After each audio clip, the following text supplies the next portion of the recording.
come back for the second. India have won the test match. India have won the series. They're going to get back for two.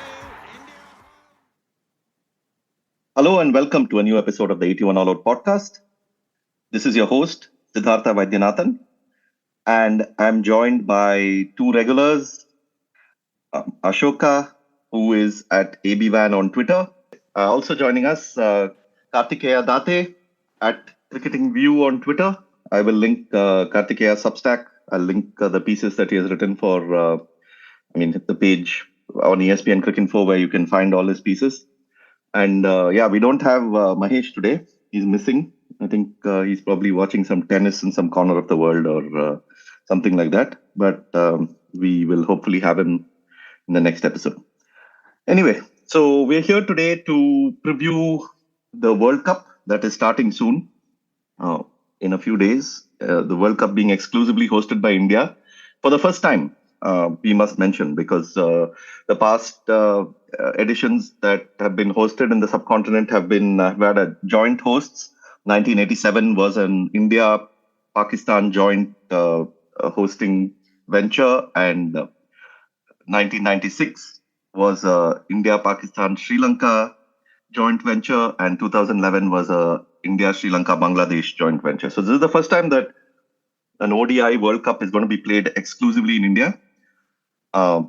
It's the format is similar to what was in 2019, 10 teams. Of course, a huge debate about whether you can even call it a World Cup with just 10 teams in it. But, that is a debate for another day, I guess. But here we have it. We have the World Cup, 10 teams. Despite the muted build-up, I think compared to other World Cups, this World Cup has had a largely muted build-up. But over the last couple of weeks, things have started really stepping up, and people have sort of gradually, everyone has started to focus to the one-day format and the World Cup in general. One of the good things about the World Cup is that because all teams are playing, the focus of generally the cricketing world will be on that. Otherwise, when a series is going on, there are 3 other series generally going on. There are so many franchise tournaments going on that the attention is a bit scattered. But now there is a global tournament that will happen over a period of a month, more than a month. And so that's something exciting. I think it promises to be a really good World Cup. I mean, as much as we can say, we don't know much about what could happen. I mean, there are so many unknowns. And the one-day game itself, as we discussed in the last 2 podcasts, the one-day game itself is at a stage of evolution where, it is sort of reaching towards the T20 format. But there are also phases, depending on conditions, that it moves more towards the test format. We have often spoken on this podcast about batting and hitting. And, one-day cricket requires you to both bat and hit. Because if you have perfect conditions, then, of course, you can continue to try and hit for 50 overs. But it's hard to hit over 50 overs. So you need somewhere in the period to mix it up with some, batting and accumulation and putting together a partnership and the kind of things that you would do traditionally in a test match. So we'll get to it. We'll start. We can talk a bit about the big picture, but then we will get into the teams that we are looking forward to watching. And then, of course, we are an India-focused podcast, so we will talk quite a bit about the Indian team and what we can expect from them. And it's been, the last time they won a World Cup was in 2011. And they won it at home in the final. So this is they reached 2 semi-finals after that. And in fact, after the Champions Trophy a few years after 2011, they haven't won an ICC tournament, which has, of course, been a big thing about India not winning ICC tournaments for 10 years. That is a big deal. Anyway, let's begin. Ashoka, maybe some big picture thoughts. World Cup, how's the build-up been for you? Are you looking forward to it? Or is it just another tournament before CSK start playing again? Yeah, you hit the nail on the head, no? No, I mean, this year already peaked, man. I mean, that Gujarat and CSK final, I don't think the World Cup has like its task cut out. It has to, have an amazing tournament for us to forget that. I mean, so that is one thing, and they have, suitably organized this World Cup during a monsoon season, where every second game you see rains. So, this is like a very muted World Cup, and there is not much of a hype. I want to be hyped, but I can't because first of all, these guys start your ticketing like in the nth hour, and your promos come out only like 15 days before. So, and those promos, I don't even know, I don't understand. It's very generic. So, there's not much of a traditional World Cup enthu going around this time. Or maybe I mean, the simplest explanation is maybe I'm a little bit older now. So I don't know which of these explanation is the reason why it's just, a very lukewarm uh, start to the World Cup. Yeah, I mean, and it's also one-day cricket in general, right? I mean, between 2019 and now, there has actually not been as much one-day cricket as we would normally see. I mean, because of a variety of reasons, we have only now recently started. It's almost like the Asia Cup. We have only now has revived our memories of one-day cricket, and we're like, oh, okay, this is how this format is, and all that. So, yeah, that is probably also the reason. Yeah, and there have been some 40, 45 ODIs in the last 4-5 years for each team. They have not played more than that. Nobody has played even 50, 60 ODIs. Maybe that is also the reason why. Predominantly, it can't be helped because the last 4 years, 2 years were lost to COVID. So it is understandable that this format, that nobody has played much of this format anyways. Yeah. So that's why I think it's like in the in-between phase. Like sometimes we feel that ODIs are fast approaching the T20 sort of rhythm and T20 hitting stakes. Like I was seeing some of the South Africa-Australia games. I mean, Henrik Klaasen, the way he was hitting, it was almost like he was playing a T20 over an extended period of time. But then obviously, when you talk about India and we talk about conditions, you will get pitches where, you will have a 240 play 240. And then that will become more like a test match rhythm rather than T20. Anyway, Kartikeya, thoughts, general build-up. What are you looking forward to? What do you think could happen? No, I think it's an open World Cup.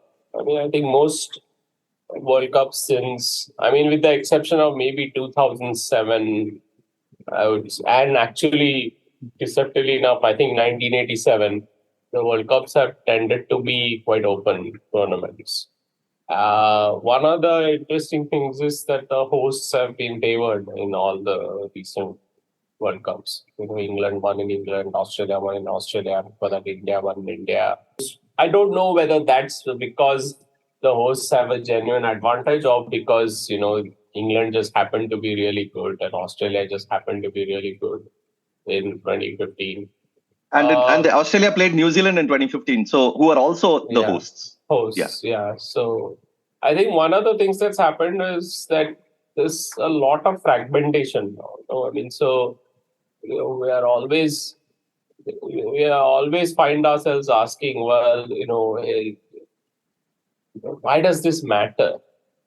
And my view of that has always been that that's sort of if you're asking that question, then you're probably not really inclined to watch cricket anyway. You think about the 80s and the 90s, and a contest of that nature, it would be something you would look forward to for days. But now, as Ashoka pointed out, you get to see that in one form or the others, every month, every other month, you get to watch that. And now you also have this thing on cable and internet and media where, whoever is playing anywhere in the world, everybody can follow it.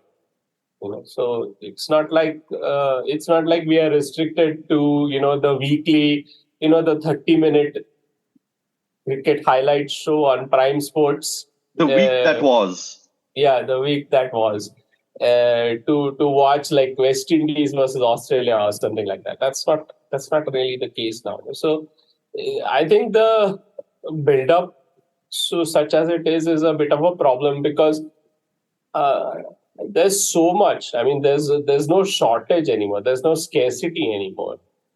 So I mean, and that's also why no players, no teams are really rated nowadays. I mean, people are not frightened of anybody.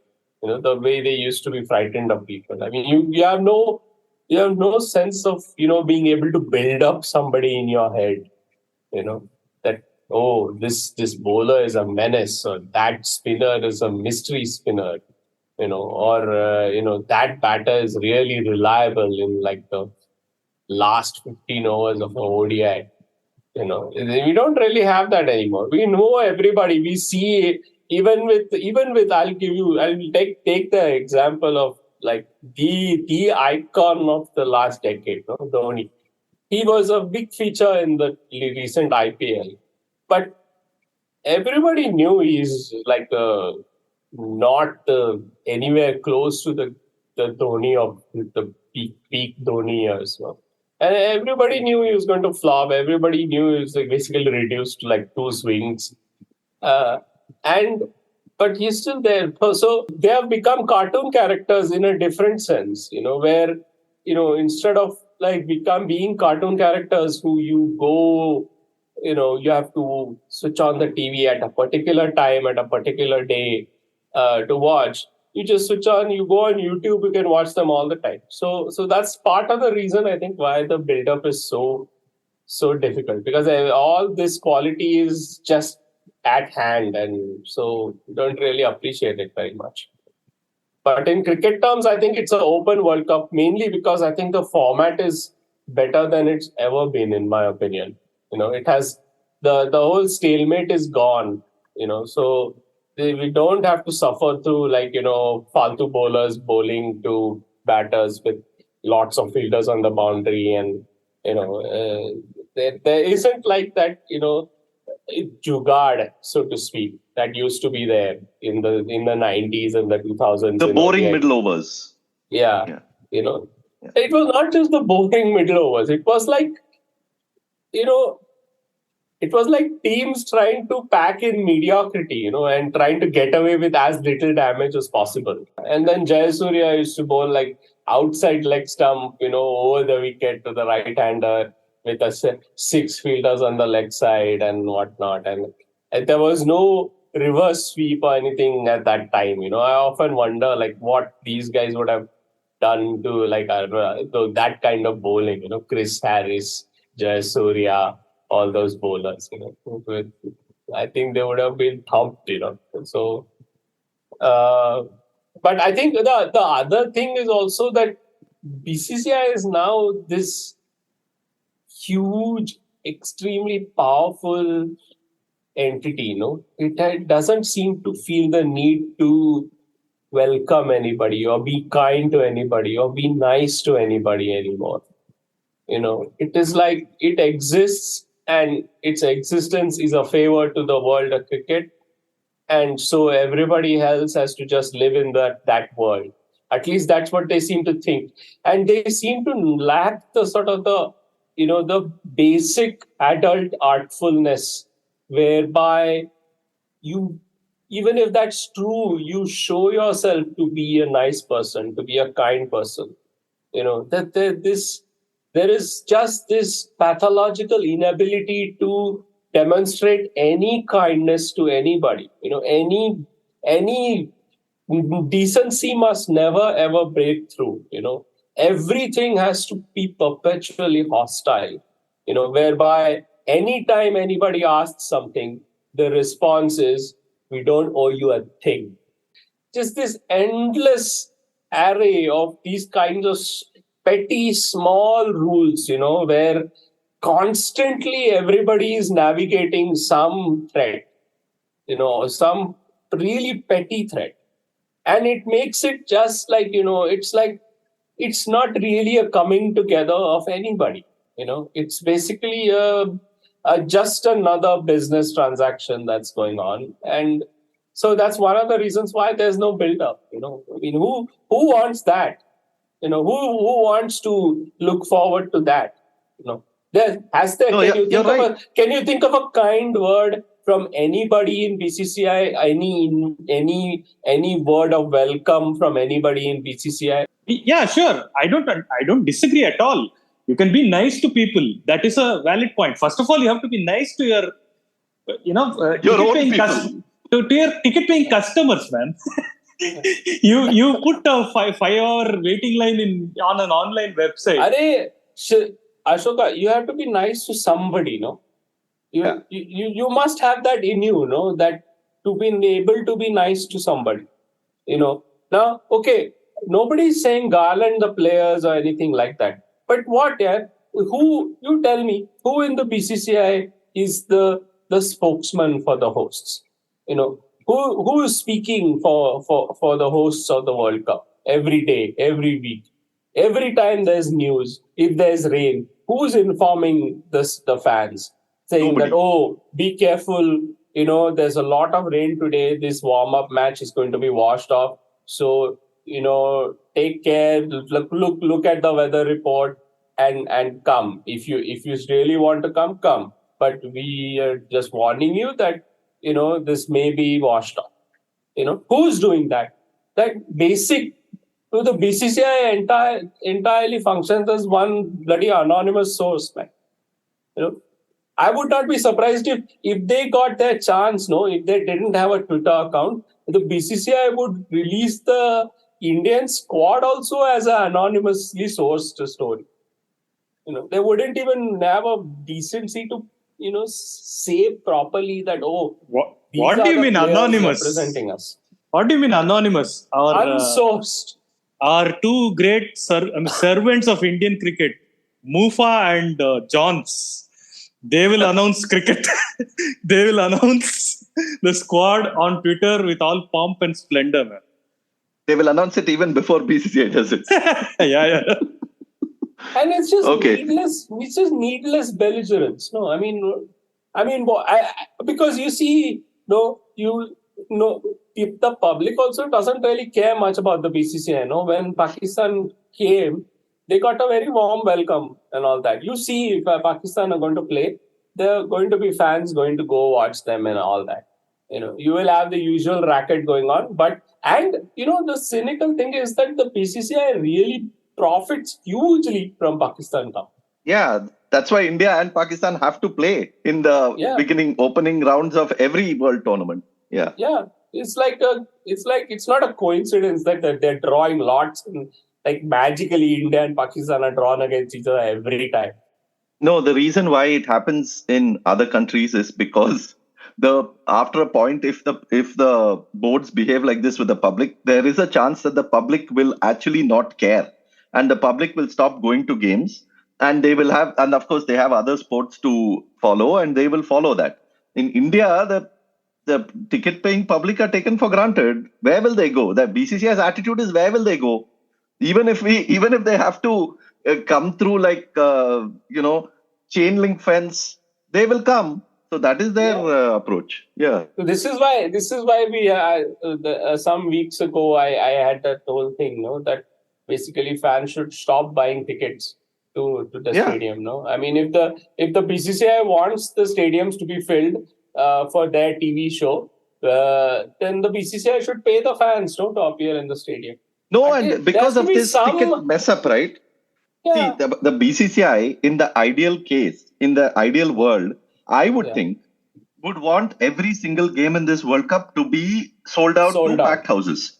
Right? Yeah. That is great for TV. That is great for their thing. But trust me, because of this ticketing mess that they have done, there will be games between Afghanistan and Bangladesh and things which will be watched by 2,000 people in the stands. Yeah. Because people have not been allowed to buy tickets. Like Australia, Afghanistan, for instance, there was some news report that came out that people were they have not opened up a mass chunk of tickets for those games. What really gets to me here is that none of this stuff is like some great innovation. I mean, they have been organizing tournaments in all different sports in all different countries for decades now. People know how to do this. How come they can't do it properly, man? Like, what is going on? I'm sure they can do it properly. They just don't want to, because I think it's just a approach. Like, okay, what people anyway, people are coming anyway. TV rights money is going up anyway. Whatever, all the sponsors are not going to back out. So to hell with it. But everything changes, no, Siddharth. This is not going to be forever, no. This cricket's monopoly is not going to be forever. When it goes, it will go, no. and then BCCI will regret it. Yeah, but listen, they are not. If they are even thinking in that direction, they will approach this differently. They are thinking only about now and present, and they have this sense of invincibility that cricket is like the greatest thing. It is going to be the biggest sport in the world. BCCI is on par with NFL. That's how they talk, and that's how they think. So, in fact, recently Jay Shah came out with this outrageous statement about how comparing the BCCI's equal pay scale to the US Open this thing pay scale, while the US Open has been having like equal pay for a long time. I don't understand what just like randomly say anything or what. So anyway, we can talk about Jay Shah, BCCI, this shenanigans for many days. Let us get to the tournament itself.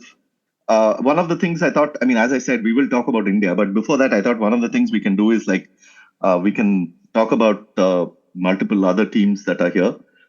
So each one of us can maybe, pick a team or two and see, if any team sort of excites them, teams that they want to watch. All teams, of course, will be exciting to watch, but any particular team that you wish to do well or something. And for me personally, it is South Africa, because South Africa have never won a one-day World Cup. And I've always wished that at some point of time they do end up winning it. There's, of course, been the stereotypical choke narrative around them. Of course, that narrative is built around like some 2 games over a period of many years. And each of those teams were very different. So you can't say that the team that didn't win the semi-final in 99 had the same approach as the team that didn't win a game in 2015 against New Zealand or something. But anyway, that is also something we have spoken about in a podcast. But anyway, I was watching a bit of the South Africa-Australia series recently, the one-day series, and it was really thrilling to see the last 3 games and the way they batted, the way they sort of pulled off mighty wins against Australia. Those were big wins. They were not just wins by small margins. And the batting, it reminded me of England in the pre-2019 phase where the top 6 were just going for it. Of course, they got good pitches. They got really good batting pitches, but there was no let up. They went for it. They were going for their shots throughout. No middle over consolidation, etc. Just keep going for it. And they have a good top 6. And in Marco Jansen, they have found this really good all-rounder in there. He's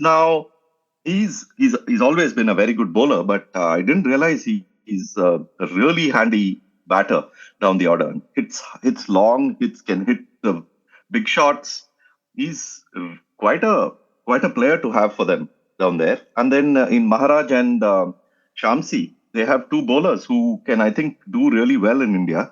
Both of them have had good success in the format. And so really looking forward to them doing well. And I'm hoping that this is the year when they actually can win that World Cup. What do you guys think? So, Ashoka, did you watch that series? I watched it bits and pieces, but I was more into the Asia Cup, which was... See, my whole thing during that time was, to give context, Asia Cup and this series was happening, simultaneously in the same period of time. And then my thinking was, if you are going to come to India for a World Cup, is batting on roads the right way to go about it? Sure, you might get a road or 2, especially in the October-November time thing. Yeah. But there are a lot of matches in Lucknow, Delhi, Chennai. So I thought, the teams that were playing the Asia Cup, And among the teams that played the Asia Cup, India specifically had a better preparation to the World Cup than, say, smashing bowlers for 400 runs on roads. So that is something that is, one thing that concerns me. Second thing that concerns me about South Africa is that their batting is really good. I mean, they are going to have to sit out Hendricks, I think, Risa Hendricks, because their top six is really good. Bauma, Deacock, and then Rassie van der Dussen, Aiden Markram, Klaassen, Miller. Klaassen. So that's Yeah. Klaassen and Miller. So 6 people, 2 keeper options. So they are set there. Top 6 is set. And Then Marco comes Jansen at 7. 7, that's the problem. So, see, now what's happened is their Nokia and Magala have got injured. So that meant that they have added a second all-rounder in Pelukoya. That's how I spell.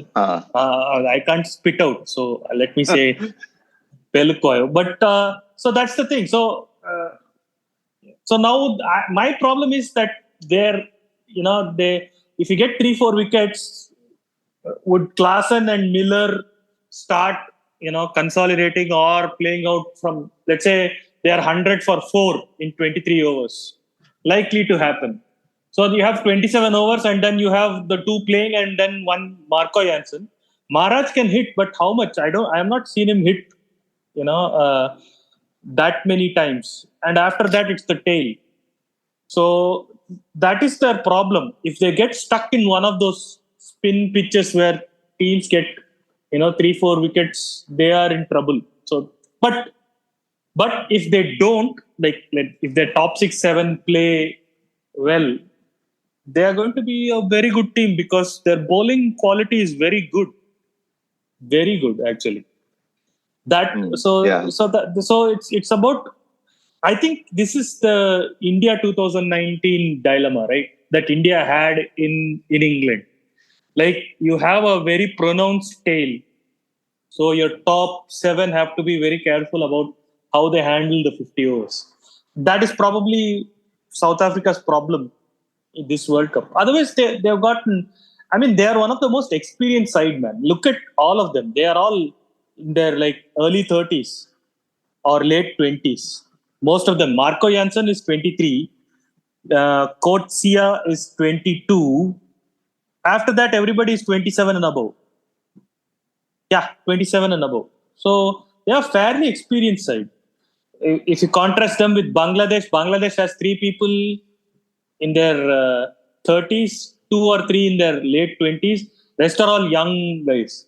So they are very experienced. South Africa is. So it will be interesting. I also want them to be at least in the semi-final. Because this is one World Cup where they are flying super low under the radar. I read somewhere, I think probably Quick Info, that there is a Rugby World Cup going on, is it? If I am not wrong. Yeah. And they are the favorites there. Yeah, so the entire nation is following rugby, and this team has quietly flown under the radar, which might be a good thing for them. They can chill out and play good cricket. I see some of the early games they play, like the first among the top 4-5 games. They are playing in Delhi, Lucknow, Bombay, and Chennai. So again, it depends on the conditions. Chennai can easily backfire on them if it is like the IPL type spinning pitches. But Lucknow was also. Yeah, so it all depends on the kind of conditions they get, and if they get flat roads, then they should be in good shape. But otherwise, it's a challenge. Yeah. Going to you, Ashoka, is there any particular team that you are looking forward to? Yeah, one is South Africa, as you said. One is New Zealand also, because New Zealand, they have put Kane Williamson as captain, but they've said he will not play the first match. But they look, I think New Zealand have this unsaid policy not to pick anybody under 25 into their team. Outside of Rachin Ravindra, again, everybody is 27, 30, 32, 33. So they too are, a slightly experienced squad. They have very good bowling as well. And they're carrying in good spinner in Santner. Maybe Rachin Ravindra. I don't know if he's good, but he's okay. But Sodhi. So Ishodi, I am a little concerned about because he took 6 wickets recently, fine, but he is slightly erratic. He's like the Shadab Khan problem for Pakistan, right? Like he'll bowl that one short ball and then get whacked. So yeah, so they are going to do it with pace if they are going to do it. Matt Henry is really good in ODIs, underrated. Bolt, Ferguson, Saudi, I don't know. I heard he was injured. But these three players and Isodi should do, and Santner should do. And they have a lot of options too. No, but they're going to carry Saudi. He's going to play. I don't know. I mean, that's the problem. I read somewhere that they are going to carry him for 1 or 2 games if they have to. But they will play. But Saudi, if there's no swing Saudi in one day, could be a liability. You will find swing somewhere, man. Dharamshala they're playing a couple of games now. So, so they are a very good team. I recently saw Will Young bat in that Bangladesh series.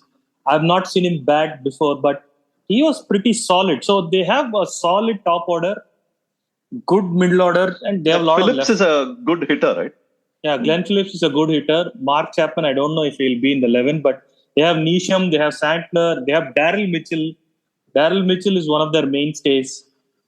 And so they are looking very solid. I mean, there is nothing to complain about. So South Africa and New Zealand are two teams that I'm hoping will come through to the semi-finals.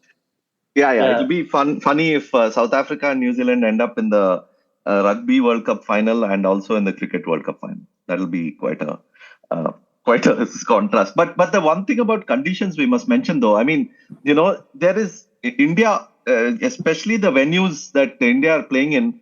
Some of these venues offer like a wide range of conditions. Like in Chennai and Mumbai and all, it depends on the day and it depends on the pitches they prepare. You could either get a really good 250 game, or you could get a 360. So the swing is really wild. Yeah. Another thing you have to mention is that this is an ICC tournament, right? So ICC supervises how the pitches will be. So they give the guidelines. But I'm thinking beyond a point, the natural soil and the conditions of that pitch, you can't change. I mean, if it's going to turn, it's going to turn. That's all. I don't know what you can do in a short-term period that you can make it a road or whatnot. I don't know if you can do that. But yeah, so that is another thing. So these two teams, if they have a good run, see, basically to end up in top 4, you have to beat 5 sides, right? Minimum 4 or 5 sides. Yeah, these two guys have it in them. New Zealand and South Africa can beat 5 sides. I think both Australia and England are a bit overvalued as far as I can tell. I mean, their results have not been great recently. They've not really settled on a combination. Yeah, but Karthikeya, Australia do this very deceptive thing. When they play the bilaterals, they never play their full team. And, if you see, there was no Stark, there was no Cummins, they were playing they do all sorts of random experiments. And then they'll come for the World Cup and they'll get everybody. And you saw, in that third one-dayer against India, they basically hammered India. So, you never know with Australia. Yeah, that's true. You never know. But I don't think they're as good as we seem to think they are. I think paradoxically, Australia's test team is much better than people think it is. And I think their one-day side is not as good as people think it is. They have Mitchell Stark, who's a great one-day wicket-taking bowler. And, Josh Hazelwood on his day can be unplayable. But the point is that I think that this World Cup, the one of the reasons why it's so open is that basically the ability to take wickets in the middle overs is going to be really, really important in this World Cup. And I have a feeling that one of the teams where I think which might be a little bit undervalued in that regard is Bangladesh. Because they've got a lot of options in those middle overs.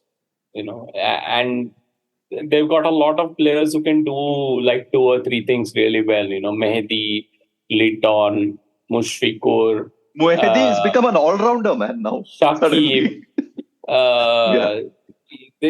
And when the circumstances are not sort of seam dominated, then these teams can sort of get on a roll and sort of create a stranglehold of sorts. And if that happens, then they could easily win 5-6 games like at a stretch. And once they're in the semi-final, then all bets are off. So I'm actually interested in seeing how Bangladesh go. Now on the flip side, Bangladesh have not played against India in a one-day game in a quarter of a century in India, which I think I'm right in saying that before they became a test-playing nation, they played a one-day game in India. They haven't done that, and I was really surprised by that, because in the test format, India have hosted Bangladesh several times, but for some reason, one-day tournament, one-day series has not happened. And several times also only started in recently. 2000. There was a long stretch for which they are Yeah. There was a long stretch for which India didn't call Bangladesh even for tests. Yeah. Yeah, but like now that is going to increase because Bangladesh are getting better. So, but so that is an unknown because they really don't have a lot of experience of playing in India. And one of the things that we've known about the subcontinent is that India is different to Sri Lanka and Bangladesh and even Pakistan as far as a subcontinental venue is concerned. Pakistan tends to have much flatter pitches than India, and Sri Lanka tends to have much more seam-friendly conditions in some cases, especially because a lot of their grounds are not in enclosed big cities. So the sea breeze is really significant in Hambantota and some of those venues where they've been playing a lot of one-day cricket recently. I'm looking for basically 2 things. One is which team has got wicket-taking ability in the middle overs, which means that wicket-taking ability with the new ball is one thing. A lot of teams have got that. 7 teams have got that. They have bowlers who can move the new ball. They will get seam movement. They'll swing the ball, and they will survive. And they will get the openers out. They will get 1 or 2 quick early wickets, regular. But really, what matters is whether you can get through 3, 4, 5, 6 in the middle overs. And which team has got that, and which team has been building up for that. And I think, given that the middle overs in India, that's going to probably depend on spin. I think Bangladesh are probably a good money bet, or at least a better bet than they appear to be. I think basically it's you need to have, you're going to bowl, let's say 25, 30 overs of spin out of 50, right? And so you're going to have a lot of teams which are going to try to hit boundaries of the spinners. And I think basically that the best teams will be the bowling sides which force more boundary hitting by batters, force batters to sweep from the stumps if they want to hit boundaries.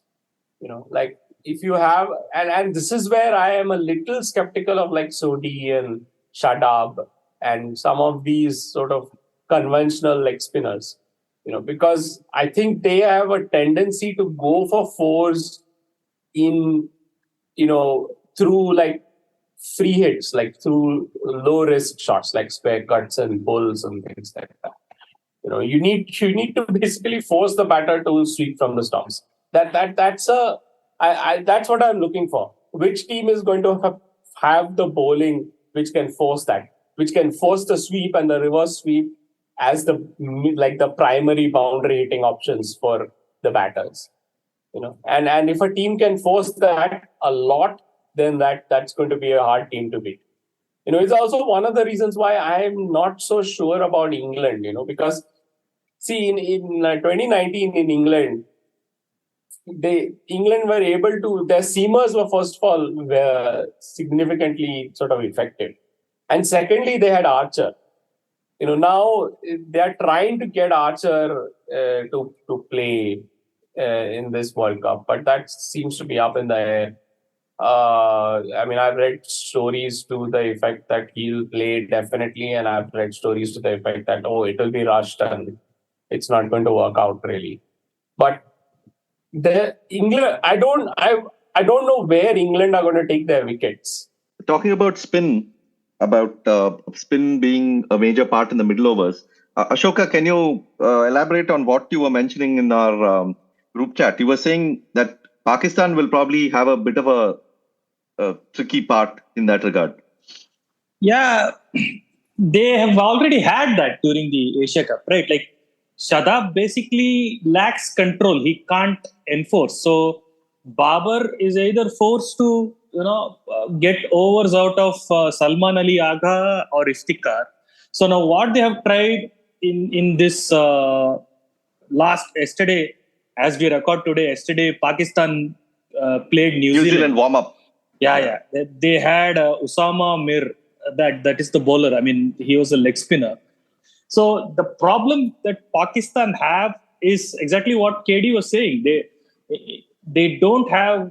You can blast someone with Haris Rauf and say Shaheen Afridi at the top of the order, and they did in the first match in the Asia Cup, which was washed out between Pakistan and India. They took the top order out, but Ishan Kishan and Hardik Pandya brought India back to 260, 265, which was not a given, which was not like Pakistan would have walked that chase on that pitch. It was not a given. So Pakistan have a problem of, middle order. From overs 15 to 40, they are in trouble. I don't know what they're going to do. It's the same with England. So, what they have is Adil Rashid and Moeen Ali and Liam Livingstone. And if they are going to be creative, Joe Root. That's it. David Malan will bowl leg breaks, but come on, they are not going to bowl David Malan. He may get hammered. Yeah, they are not going to bowl him. But what they all have is that Sam Curran, David Willey, Chris Wokes, Ben Stokes himself, and then, so these are all I don't think Ben Stokes will bowl at all. Ben Stokes is unlikely to bowl, man. Yeah, unlikely. So they're off, pace off bowlers are all Sam Curran, David Willey, Chris Wokes. How effective are these guys going to be in India? We saw these guys in IPL. They get hammered. So that is their problem. I think that is also Australia's problem. No? So they have to now rely on Zampa and Maxwell. Maxwell got 4 wickets in the last match. Maxwell is going to be like their leading bowler, man. But dude, you want to go to World Cup with Maxwell as one of your spinning option. One match he will give you 2-3 wickets, but then he'll get hammered, dude. He's not the Yuvraj. He's the Yuvraj of 2011. So that is a problem. Now, Cricinfo says Marnus Labuschagne is an all-rounder. I refuse to buy that argument. No. Labuschagne will not bowl that much. He'll get hammered. Yeah, he'll get hammered. Steve Smith will get hammered. So their problem is, they could use Travis Head, a little bit, but Travis Head is also injured. So now their problem is middle overs. They have to go with Zampa and Maxwell, Cameron Green, Stoinis if he plays, Mitchell Marsh if he bowls, Sean Abbott if he plays. So they are screwed.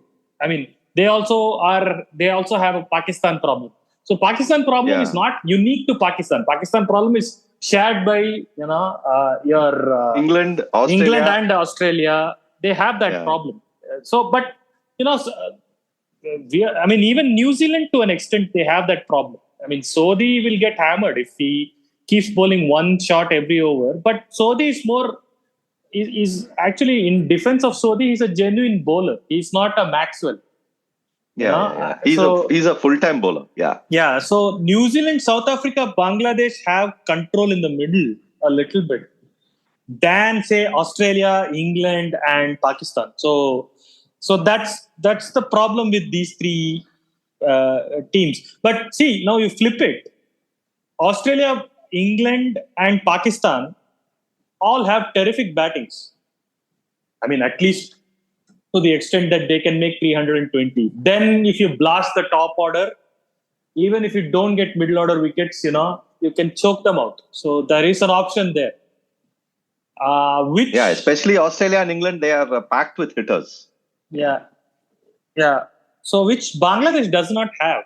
New Zealand has to a bit. South Africa really do have it. But so that's the problem. So these teams are very dependent on how it goes on that day. I mean, condition dependent team selection this has been.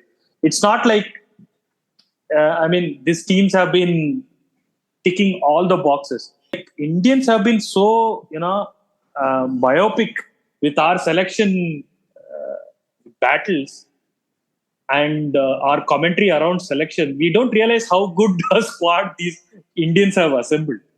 They have actually assembled a pretty good squad considering other teams. We should come to that. So first, the most important thing to begin with, justice for Ashwin. Justice for Ashwin. We have finally won. Democracy has erupted gloriously. This is the revolution. The revolution is here. Yeah. This is the beginning of things to change. This is how a new India will be born under, Ashwin's 30-wicket World Cup campaign. Dude, but honestly, Ashoka, even as the biggest Ashwin fan, you'll agree he's a downgrade from Akshar, right? Yeah, of course. Immediately I will agree. Not having Akshar is a big blow for India, actually. That number 8 slot, it was the problem child of the 2019 World Cup. It is now the problem child of this World Cup as well. What do you mean number 8? I thought number 4 was the problem child. Now it became number 8. The real problem was that we went to 2019 World Cup with what? 4 tailenders, man.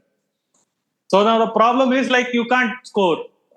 And you have to, Rohit Sharma was in the first 10 overs was going at 70 strike rate. That was the problem. No, that was ultimately the problem of 2019 and that entire period. Our strategy was based on we'll have 4 good bowlers to blow the opposition away. And then, we set our teams for the 270, 290 matches. So now Ashwin is not that bad. I mean, Ashwin can hit. It will be, a criminal to say that he's a tailender. But still, he's not an Akshar level 6-hitter. And with Jadeja's slightly dodgy form, that becomes a problem. Your top 6 has to now play 40, 45 overs.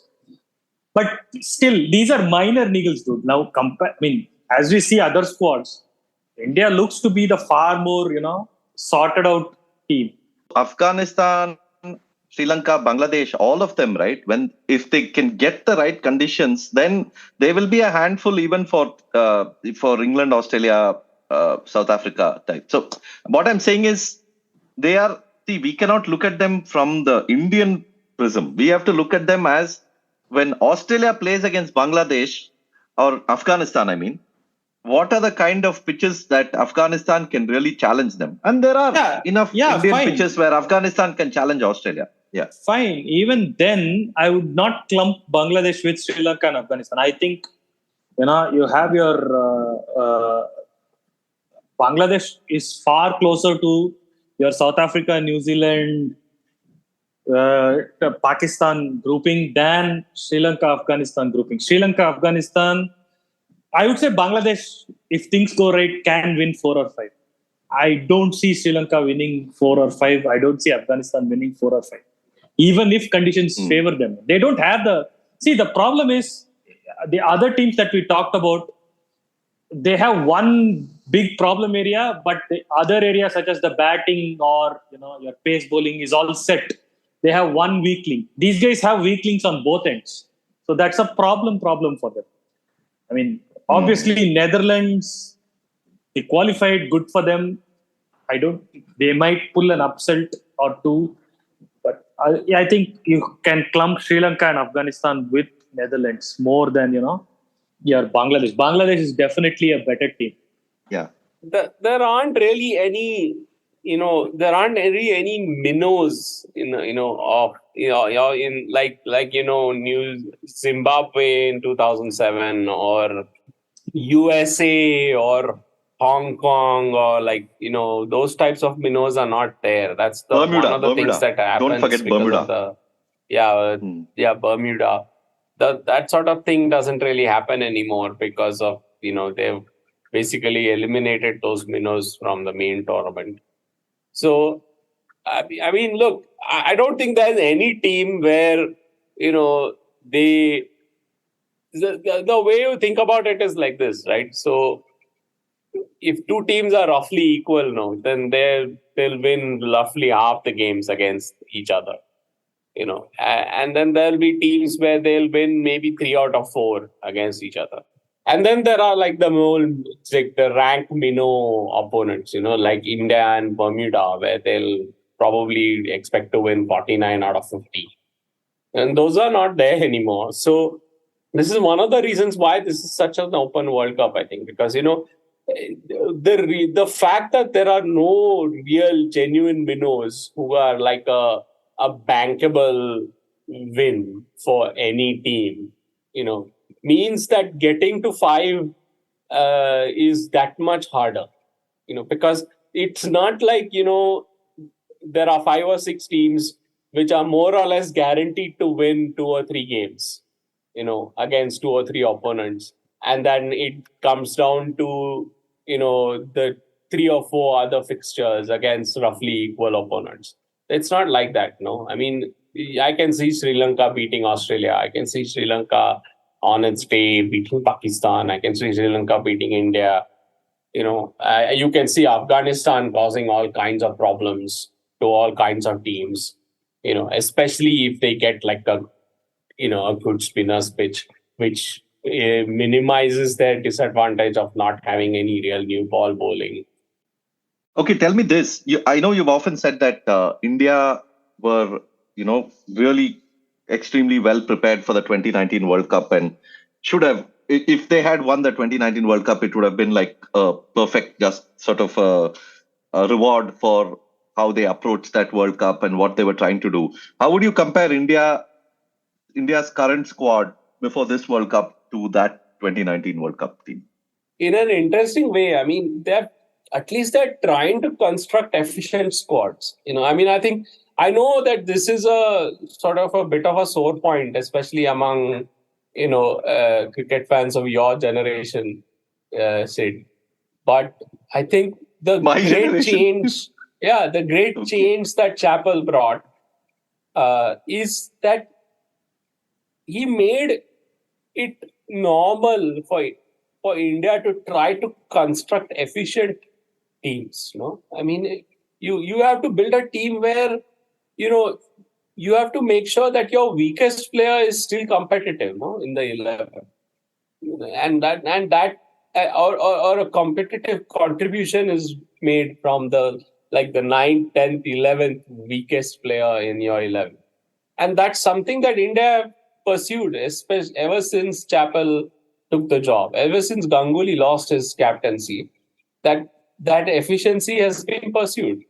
It's no longer about whether you fit Tendulkar in the middle order, whether you fit him in the against the new ball or anything like that. It's not about that accommodating one player. It's not about getting the most out of one player. It's about getting the most out of all 11 players. Like you compete for 600 balls and you have to be set up to compete as well as possible for as many of those 600 balls as possible, and that's one of the reasons why I think India's one day results have improved out of sight in the last 15, 17 years. It's because they've become so much more efficient at competing in one day cricket. Because one day cricket still is a contest of efficiency in large part, because there are bowling restrictions, because the opposition's best bowler can't just keep bowling from one end all the time. So it is a contest of efficiency. You have to find that player who, when you have the opposition 4 down for not very many, you have to have that player who will give you like 3 or 4 cheap overs. You have to have that fast bowler who will break a stand. You have to have the lefty in the middle order who will come and force the opposition to change, not let the opposition's as slow left-arm orthodox bowler just keep bowling. And India have always tried to find those kinds of players. They've tried to find those kinds of fits. And there is a lot of this. I don't know if you read some of these reports, but there's suddenly a lot of concern about Ravindra Jadeja's form is not there and all that. I don't really think that matters very much, because he's anyway, Jadeja is a bit of a floater. He's sort of the... No, and as Ashoka said, I think a lot of this is we living in a bubble, and in just discussing among ourselves, this Jadeja's form is down, this, that. But if you look at the big picture and compare it with other teams have bigger problems, man. Yeah. No, every team has problems. I think if you want to know what I think India's big problem is, it is that their balance is dependent on one player for whom they don't have any backup. And, Hardik Pandya gives them that balance. Yeah. And they have no backup option for Hardik Pandya. No seam bowling hitter.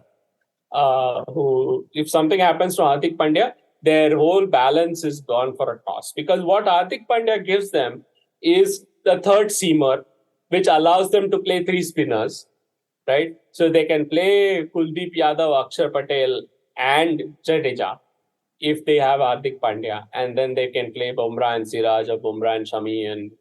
And that's still like 6 really good options with the ball.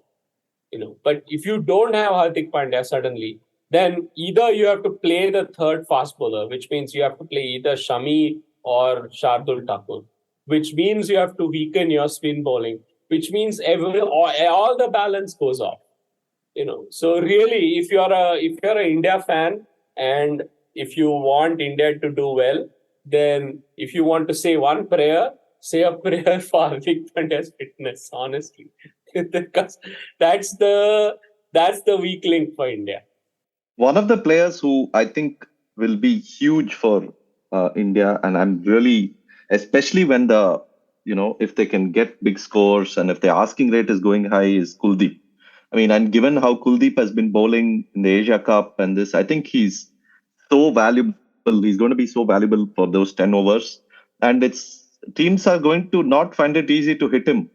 And even if they try and hit him, he's going to get those wickets in the middle overs. So I think I'm really looking forward to watching Kuldeep in this World Cup. I mean, and he's become like a different bowler, I mean, when he started out, he was getting a lot of wickets in the one-day game. Like, one of the reasons why he played, one of the reasons why Chahal played is because Ashwin and Jadeja were not getting wickets in the middle overs in one-day games.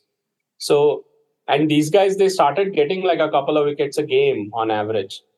So, one of the things that Kuldeep has done is that he's made himself able to bowl a little quicker, a little flatter, and one of the, and so India has this advantage, like where they have, both Bumrah and Kuldeep are unusual bowlers, and in one-day cricket, when the batter is taking so many chances against you, that I think that helps get some wickets, because I mean, Kuldeep, for example, gets a lot of wickets because, once you get to the middle order, there are batters who just don't pick him from the hat. Like, they don't know which way he's turning it, whether it's a googly or a leg break, they don't know. So This is one of the reasons why he gets like 2 wickets a game.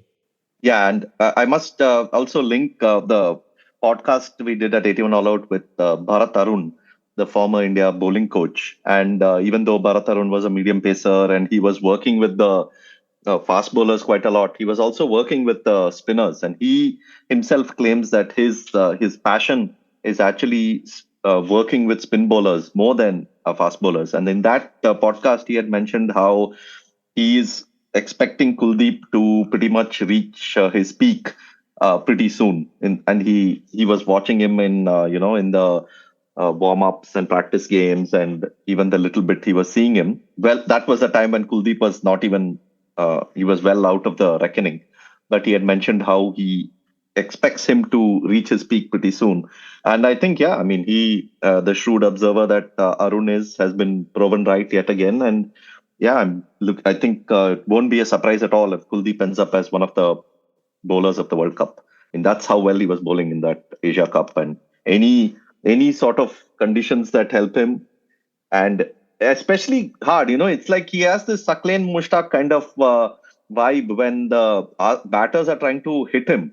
That's when he's at his best, because when you're trying to go at 7-8 and over against Kuldeep, you're going for the big hit, and that's when he can get his wickets.